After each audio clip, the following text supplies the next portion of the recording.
Saviez-vous qu'à Nice, sur la façade de la gare du Sud, il y avait des impacts de balles? Vous pensez bien connaître le quartier de la Libération? Regardez bien ces vidéos car vous passez devant ces secrets tous les jours sans le savoir. Déjà, la gare du Sud, elle s'appelle du Sud, mais elle est au nord de Nice.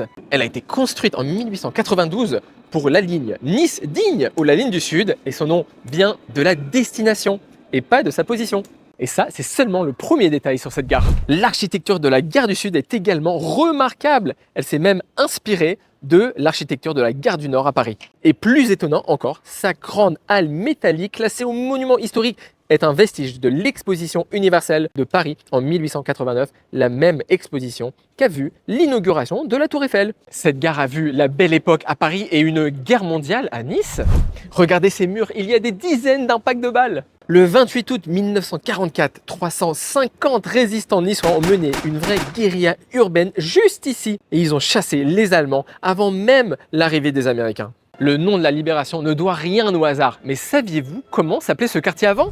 Ce secteur s'appelait Fiancoda ou Fontaine Chaude et ce nom n'était pas anodin car une source d'eau thermale jaillissait dans ce secteur auparavant. Bien que la source elle-même ne soit plus active de la même manière, une petite fontaine circulaire baptisée la source de Fiancoda est toujours visible à l'entrée du square Roland d'Orgelet. Allez, on finit avec l'église Jeanne d'Arc et cette église représente une vraie révolution architecturale pour son époque. Ayant été édifiée presque entièrement en béton armé, ce choix de matériaux alors novateur a suscité de nombreuses critiques pour son aspect industriel et non conventionnel pour un lieu de culte. Il y a quelques années, le quartier de la Libération était en perte de vitesse. Aujourd'hui, c'est l'un des quartiers les plus vivants de Nice. Partagez cette vidéo avec quelqu'un qui vit à la Libé.